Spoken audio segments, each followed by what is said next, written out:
Translation है बिल्कुल basic से सेंटेंसेस का, बिल्कुल साधारण और सिंपल वाक्यों का अनुवाद है यहाँ पर जो आप सीखेंगे। तो आज की क्लास में आप सीखने वाले हैं ऐसे वाक्य, ऐसे सेंटेंसेस जिनकी शुरुआत क्या से होती है। इंग्लिश की लैंग्वेज में हम उनको इंटरोगेटिव सेंटेंसेस बोलते हैं, हिंदी में बोलेंगे प्रश्नवाचक वाक्य। शुरुआत होगी क्या से, बिल्कुल बेसिक होंगे सेंटेंसेस।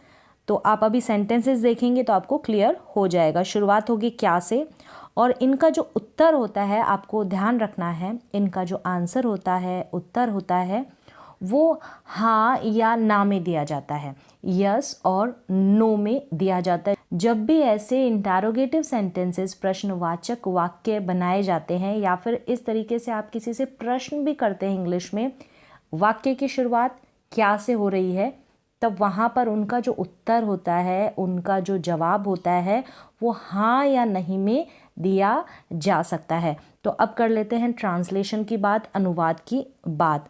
यहाँ पर आपको ध्यान रखना है इज आर एम और वॉज वर का कॉन्सेप्ट। इज आर एम और वॉज वर का कॉन्सेप्ट क्या ध्यान रखना है। इज आर एम का हम यूज़ कौन से सब्जेक्ट के साथ करते हैं, जो मैंने ऑलरेडी आपको बता दिया है। वॉज वर का यूज़ हम कौन कौन से सब्जेक्ट के साथ करते हैं, बस इतना सा कॉन्सेप्ट है, ध्यान होना चाहिए। तो चलिए अभी स्टार्टिंग कर देते हैं ट्रांसलेशन की। अगर नहीं पता है तो फिर भी मैं बता देती हूँ।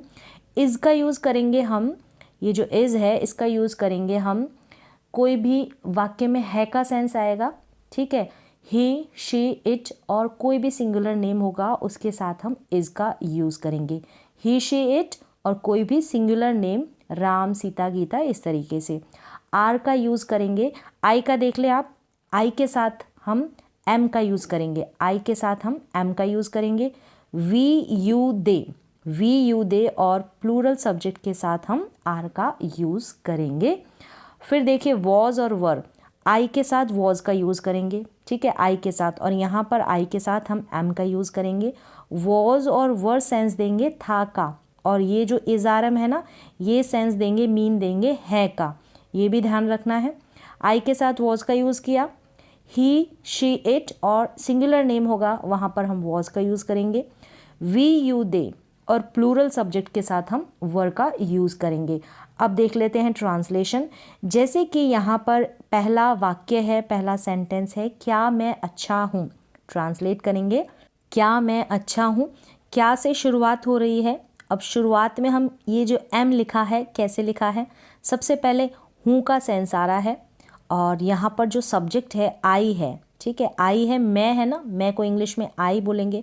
तो आई के साथ हम एम का यूज़ करते हैं, आई के साथ हम एम का यूज़ करते हैं। तो एम आई अच्छा होना, गुड। एम आई क्या मैं हूँ, पहले ऐसे बनाएंगे आप, क्या मैं हूँ यानी एम आई, क्या हूँ, गुड यानी अच्छा। क्या मैं अच्छा हूँ, तो इसका जवाब दिया जा सकता है हाँ या ना, यस और नो। तो ऐसे कुछ प्रश्नवाचक वाक्य भी बनाए जाते हैं जिनकी शुरुआत क्या से हो। इनकी प्रैक्टिस करेंगे तो और ज़्यादा आपको क्लियर होगा। दूसरा है क्या तुम अंधे हो। क्या तुम हो, पहले हम इसकी बनाएंगे। तुम है तो तुम के साथ हम यूज़ करेंगे, यू है ना, तुम का इंग्लिश में मीन होता है यू, और यू आर, यू के साथ हम आर का यूज़ करेंगे। अब इस क्या के लिए हम आर लिख देंगे, मीन नहीं होता है इसका क्या का आर, इंग्लिश में वॉट होता है ना, लेकिन यहाँ पर अगर क्या से शुरू हो रहा है ना इंटरोगेटिव सेंटेंस, तो आप वॉट नहीं लिखेंगे। तो इसकी प्रैक्टिस करें, और इसको बोलते हैं हेल्पिंग वर्ब वाले यस नो टाइप के प्रश्नवाचक वाक्य, इंटरोगेटिव सेंटेंसेस बोलते हैं इंग्लिश की लैंग्वेज में, ग्रामर में। तो क्या तुम हो, सबसे पहले क्या तुम हो को लिखेंगे आप आर यू, क्या तुम हो, आर यू, क्या हो अब, अंधे यानी कि blind, are you blind. Practice करें, आर यू ब्लाइंड। नेक्स्ट है क्या मैं पागल हूँ। क्या मैं पागल हूँ, तो क्या मैं हूँ पहले इसकी बनाएंगे, क्या मैं, तो सब्जेक्ट देखेंगे आप आई है, आई के साथ हम यूज़ करते हैं ए एम, एम का यूज़ करें। है का सेंस आएगा ना तो एम का यूज़ करेंगे, अगर था का सेंस आएगा तो एम की जगह वॉज हो जाएगा, क्या हो जाएगा, वॉज हो जाएगा। तो प्रैक्टिस करेंगे ना तभी ये कॉन्सेप्ट क्लियर होगा। ऐसे वाक्य को लेंगे आप, हिंदी के सेंटेंसेस को लेंगे और उनको इंग्लिश में ट्रांसलेट करेंगे ना, तो ये कॉन्सेप्ट तभी ईजिली आपको समझ में आएगा, क्लियर होगा, एकदम से नहीं आएगा। क्या मैं हूँ यानी एम आई एम नहीं लिखेंगे, आप लिखेंगे एम आई, फिर लिखेंगे मैड यानी कि पागल, एम आई मैड। क्लियर है। नेक्स्ट है क्या तुम तैयार हो, क्या तुम हो, क्या तुम हो। अब इसको बनाओगे आप, सबसे पहले हो का सेंस आ रहा है तो आपको क्लियर हो गया, इज आर एम का ही यूज़ होगा। क्या तुम हो, तो यहाँ पर तुम है यू, क्या है यू, और यू के साथ हम यूज़ करते हैं आर का, आर हेल्पिंग वर्ब का हो के लिए, या फिर यू के साथ आप समझ सकते हैं आर का यूज़ करेंगे। और हिंदी में वैसे आप हो मीन ले सकते हैं सिर्फ पहचान के लिए, लेकिन इसका कोई ऐसे पर्टिकुलर हिंदी में मीन नहीं जाता है, ठीक है। तो क्या तुम तैयार हो, आर यू तैयार यानी कि ready, are you ready. Last में इंटरोगेटिव है तो क्वेश्चन मार्क तो लगेगा क्योंकि इंटरोगेटिव है। तो क्या से शुरुआत हो रही है इन वाक्यों की, लेकिन आप व्हाट नहीं लगाएंगे, व्हाट नहीं लगाएंगे। इनसे भी प्रश्न बनते हैं, क्वेश्चंस बनते हैं, उनका अपना तरीका होता है, वो भी हम ट्रांसलेट करेंगे कभी और। अब नेक्स्ट सेंटेंस की तरफ चलते हैं। क्या आप गलत हैं, क्या आप और हैं इसको बनाएंगे, आप यानी कि यू, आप यानी कि यू, तो आप समझेंगे यू के साथ हम आर का यूज़ करते हैं, आर का यूज़ करेंगे तो आर यू हो जाएगा, यू आर नहीं लिखेंगे, उल्टा कर देंगे इसको, आर यू गलत यानी कि रॉन्ग, आर यू रॉन्ग। क्या आप गलत हैं, आर यू रॉन्ग, यस अगर हैं, नहीं तो नो। इस तरीके से आप इसको ट्रांसलेट कर देंगे। अगला वाक्य है हमारे पास, क्या हम लोग विनम्र हैं। विनम्र की इंग्लिश हम्बल है, ठीक है, इसका पता होना चाहिए आपको। फिर हम लोग या हम को इंग्लिश में हम बोलते हैं वी को हम या हम लोग ही सेंस होता है, इसका मीन होता है हिंदी में। अब यहाँ पर वी के साथ हम यूज़ करेंगे आर का, ये आपको ध्यान रखना है, वी के साथ हमेशा आर हेल्पिंग वर्ब का यूज़ किया जाता है, सहायक क्रिया का। तो वी आर, अब वी आर तो लिखेंगे नहीं, क्या से शुरू हो रहा है तो हम आर को पहले लिख देंगे, आर वी। अब क्या हम लोग हैं, क्या हम लोग हैं, आर वी क्या है, विनम्र यानी कि हम्बल, विनम्र यानी कि हम्बल, आर वी हम्बल। क्या हम लोग विनम्र हैं, क्या हम विनम्र हैं, आर वी हम्बल, इस तरीके से। नेक्स्ट है क्या हम लोग थके हैं। अब हम लोग को आपको पता चल गया, हम या हम लोग की इंग्लिश हो गई वी, और वी के साथ हम आर लगाते हैं, तो वी आर तो बोलेंगे नहीं ना, क्या से शुरू हो रहा है तो इसलिए हम आर लिख देंगे पहले। आप समझेंगे कि क्या से शुरू हो रहा है तो आप आर लिखेंगे सब्जेक्ट के अकॉर्डिंग, हम लोग या हम यानी कि वी, तो वी के साथ आर लगता है इसलिए हमने लिखा आर वी। क्या हम लोग हैं, अब क्या है, थके यानी टायर्ड, आर वी टायर्ड। ये जितने भी वाक्य है अभी आर से शुरू हो रहे हैं, इससे शुरू हो रहे हैं, यहाँ पर कोई एक्शन काम आपको नहीं दिखाई दे रहा होगा, तो ये भी आप ध्यान रखें, इसको भी आगे आपके काम आने वाला है। फिर है क्या वह निर्दोष है। निर्दोष यानी कि इनोसेंट होना, निर्दोष होना, इनोसेंट होना, ठीक है। तो इनोसेंट वर्ड आप लिख दें यहाँ पर, क्या वह है, क्या वह है। अब वह यानी कि ही, वह यानी कि ही, और ही के साथ हम इज़ का यूज़ करते हैं, हेल्पिंग वर्ब इज़ का, तो ही इज़, तो उल्टा कर देंगे, इज़ ही इनोसेंट, इज़ ही क्या वह है, इज़ ही क्या है, निर्दोष यानी कि इनोसेंट, क्या वह निर्दोष है, इज़ ही इनोसेंट। नेक्स्ट है क्या वह शर्मीला, शर्मीली है, शर्मीली यानी कि शाय। अब वह यहाँ पर जो है शी है, क्योंकि लड़की है ना शर्मीली, तो शी के साथ भी हम इज़ का यूज़ करते हैं, तो उल्टा कर देंगे, क्या वह शर्मीली है, क्या से शुरू हो रहा है ना, इसलिए तो हेल्पिंग वर्ब को पहले लिखेंगे। इज शी शाय, क्या वह शर्मीली है, क्या वह है, इज शी क्या है, शर्मीली यानी कि शाय, इज शी शाय। क्या राम तेज़ है। तेज़ यहाँ पर आप इंटेलिजेंट का होशियार लिख दें, हिंदी में वर्ड तेज़ वर्ड ना लिखें तो आप होशियार भी लिख सकते हैं। क्या राम होशियार है, इस तरीके से, तो होशियार मीन्स इंटेलिजेंट, ठीक है। फिर क्या राम है, तो राम एक नाम है, किसी लड़के का नाम है, और राम नाम के साथ हम इज़ को लिखते हैं, इज़ का यूज़ होता है, तो उल्टा कर देंगे, क्या राम है, इज़ राम क्या है, तेज़ यानी कि होशियार, is Ram intelligent, is Ram intelligent, क्या राम इंटेलिजेंट है, हाँ अगर है तो यस, नहीं नहीं है तो नो।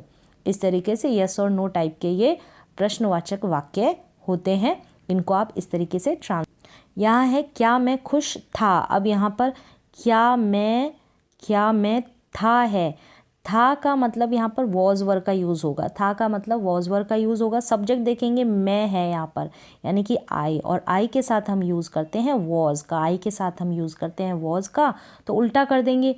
अब वॉज को पहले लिखेंगे, क्या मैं खुश था, तो क्या मैं था वॉज आई, अब खुश यानी कि हैप्पी, वॉज आई हैप्पी, क्या मैं खुश था वॉज आई हैप्पी। नेक्स्ट है क्या तुम भूखे थे, तुम और थे, तो तुम यानी कि यू, तुम यानी कि यू, थे यू के साथ क्या आएगा, वर का यूज़ होगा, वाज का यूज़ नहीं होगा, ठीक है, यू के साथ हम वर का यूज़ करते हैं। उल्टा कर देंगे अब इसको ट्रांसलेट करने के लिए, वर यू, पहले वर को लिखेंगे, वर यू हंग्री, क्या तुम भूखे थे, वर यू हंग्री, क्लियर हो रहा होगा, वर यू हंग्री। नेक्स्ट है क्या आप दयालु थे, क्या आप दयालु थे, तो पहला तो है आप और फिर है थे, आप यानी कि यू, सेम ऐसे ही है, यू और यू के साथ हम यूज़ करेंगे वर का, उल्टा कर देंगे, क्या आप थे वर यू, क्या थे दयालु, काइंड, वर यू काइंड, क्या आप दयालु थे, तो दयालु होना, हंगरी होना यहाँ पर कोई काम नहीं है। इस तरीके के सेंटेंस है, इनको भी आप ट्रांसलेट करना सीखें, हिंदी में इनका, हिंदी से इनको अंग्रेजी में ट्रांसलेट करें। क्या राधा होशियार थी, क्या राधा थी, अब राधा एक लड़की का नाम है, ठीक है, तो किसी का नाम है तो राधा नाम के साथ हम यूज़ करते हैं, अब थी है ना तो वॉज का यूज़ करेंगे, अब वर्क का हम यूज़ करेंगे वॉज, हम यूज़ करेंगे राधा के साथ वॉज, उल्टा कर देंगे। आप खुद से इसको बनाइए, क्या राधा होशियार थी, वॉज हो गया, फिर राधा के लिए राधा आएगा, और होशियार का मतलब है इंटेलिजेंट, और क्या से शुरू हो रहा है, इसको आप ट्रांसलेट करें। अगर आपने सही बनाया होगा तो इस तरीके से बनाया होगा, क्या राधा, उल्टा कर देंगे, was Radha intelligent, was Radha intelligent, इस तरीके से आप बना देंगे, वॉज राधा इंटेलिजेंट। नेक्स्ट है क्या हम आमिर नहीं लिखेंगे, इसको आप कर दे अमीर, ठीक है, एक डंडा हट जाएगा, आ जाएगा अमीर, और इसको इस तरीके से लिखा जाएगा अमीर, अमीर नहीं है, आमिर नहीं है, अमीर, तो इसको आप करेक्ट कर लें, अमीर। क्या हम अमीर थे, अमीर का मतलब रिच होता है, हम यानी कि वी, अब थे यानी वी है, वी के साथ हम यूज़ करेंगे वर का, वी के साथ हम यूज़ करेंगे वर का, तो उल्टा कर दिया, वर वी, क्या हम थे, वर वी क्या रिच, वर वी रिच, क्या हम अमीर थे, वर वी रिच, इस तरीके से आप बना देंगे।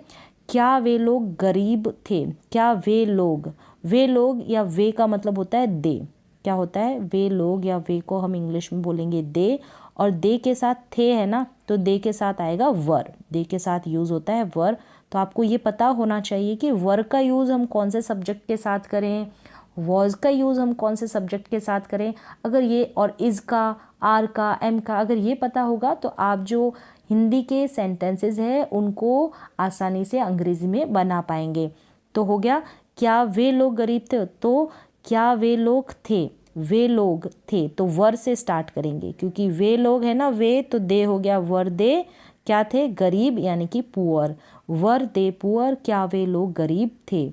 क्या मोना मोटी थी, मोना एक लड़की का नाम है, तो एक नाम के साथ हम वॉज का यूज़ करते हैं थी वाले सेंटेंसेस में, है वाला सेंटेंसेस अलग है, थी वाला सेंटेंस अलग है। तो पूरा सेंटेंस है ना, शुरू से लेके यहाँ से लेके ये पूरा देखें, और फिर देखें कि वॉज का यूज़ हो रहा है, इज़ का यूज़ हो रहा है, आर का यूज़ हो रहा है, थी का सेंस आ रहा है का सेंस आ रहा है, तभी आप उसको ट्रांसलेट कर पाएंगे। तो क्या मोना थी, क्या मोना थी, अब थी का मतलब एक लड़की है मोना, अब मोना के साथ हम थी का सेंस आ रहा है ना, तो वॉज होगा या वर होगा, एक सिंगुलर सब्जेक्ट है तो उसके साथ हम वॉज का यूज़ करते हैं।